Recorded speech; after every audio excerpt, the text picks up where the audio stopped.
Hi, my name is Anna Grady, and I chose to research India and its government system for my final country project.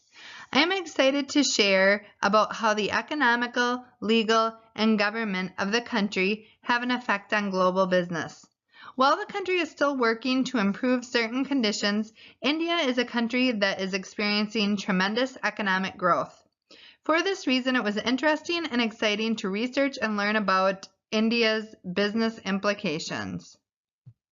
I'm going to start by going over some of the differences between the United States and India with regard to their political, legal, and economic systems.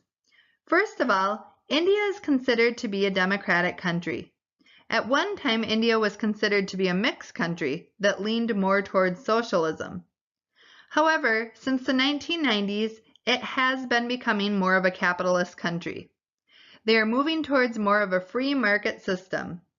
Here are some of the differences between India and the United States. The United States has a long-standing history of capitalism, whereas capitalist views are relatively new to India. Most businesses in the United States are privatized and are owned by the general public. In India, the government still runs many businesses.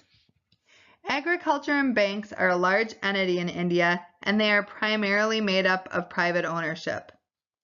India has a large population of citizens living in poverty as compared to the United States, and it is still considered a third world country.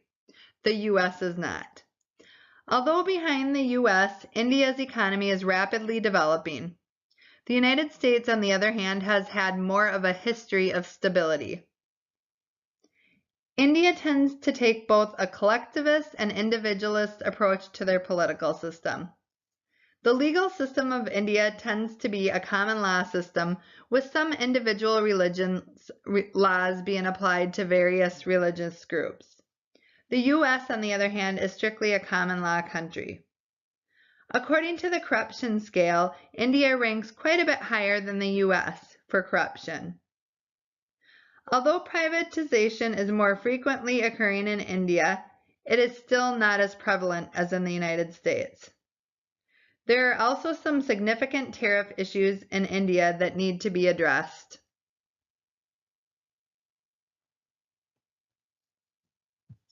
The differences in India's system will definitely have an effect on how business will be conducted in the country. Being that it is a developing country yet, it will be important that businesses thoroughly understand the laws and regulations of the country. Although many businesses are now privatized, there are still some businesses that are maintained by the government. This can cause issues with competition. It also must be taken into account that although India as a country may not be considered poor, there is a lot of poverty. The larger cities have a high level of infrastructure and technology, but there are still many underdeveloped areas of India. In these areas, people are often living in conditions that are not sanitary and may not have access to proper food and housing. This could lead to problems with product safety depending on the type of business it is. The country overall uses a common law system. However, different states within the country are subject to certain religious laws. These laws may need to be considered depending on what the business is. For example, Hindus typically do not eat beef. If the business involves the production of food, an alternative option may need to be utilized. In this situation, a food manufacturer or restaurant type business may have to choose an alternative meat product. Also, if this is in an area where sanitation is not good, the business may need to take special precautions depending on the business it is. Although the country is progressing and growing, there is still a significant amount of corruption that occurs. This is something that needs to be considered when conducting business in India. I think it is always important to learn the customs and cultural differences of the country the business will be working with. The cultural norms vary so much depending on the country, and understanding the differences is critical to the success of the business. Undoubtedly, the business will be working with people from the country and will need to understand their customs and mannerisms in order to better serve the needs of the people and the company. Considering the country is one that is evolving and changing, it is important to be flexible and to keep up with the current trends and any changes being made with regard to laws and regulations. Some important business facts when it comes to India are: India has a large agricultural industry. The corruption score of India is about 40 on a scale of 0 to 100, with 100 being the least corrupt. The current GDP in India is 2.69 trillion, and consumer spending is expected to triple to 3.6 trillion by the year 2020. Now we will discuss India's policy instruments, including tariff barriers.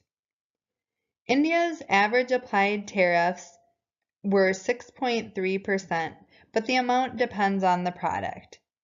India has several trade agreements and policies that are in force.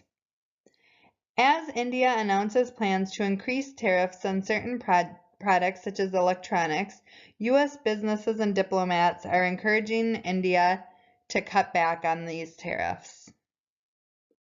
India's largest non-tariff trade barrier is the restriction of imports.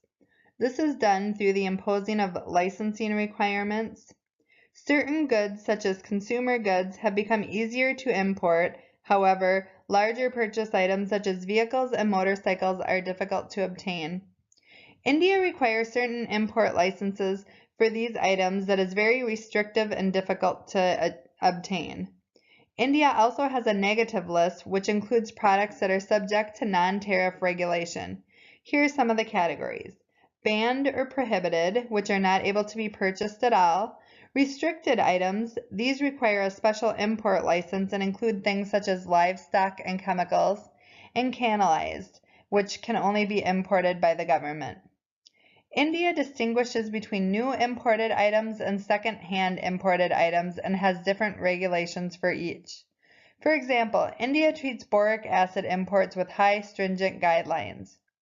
Certain products are required to pass inspections and approval by the Bureau of Indian Standards, and food products must pass inspection by the Food Safety and Standards Authority of India to ensure product quality. India uses anti-dumping policies when needed. Several export subsidies are provided to help make trade competitive internationally. Export earnings are tax-exempt and not subject to manufacturing taxes. There are two main export subsidies: Manufactured Goods Export Incentive Scheme and Service Exports Incentive Scheme. Textiles and apparel receive several subsidies in India. Procurement. The use of procurement is seen in the Indian trade market.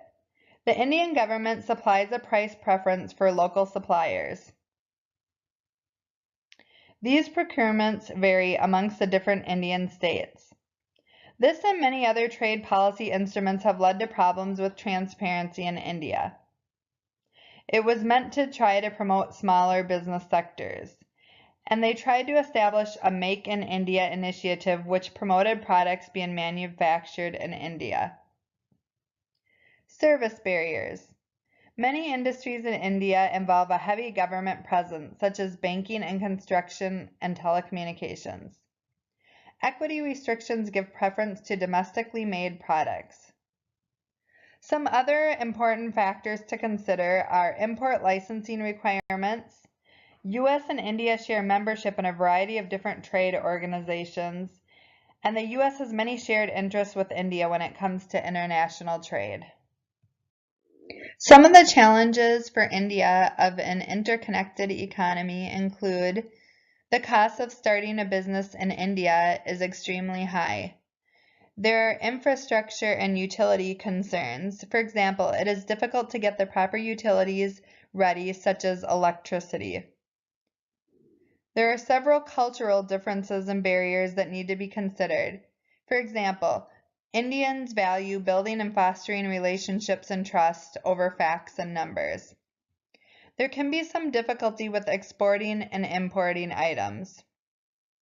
India has high tariffs and protectionist policies.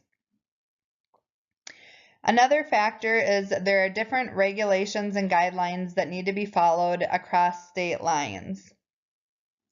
There is still a lot of corruption in India when compared to other countries across the world.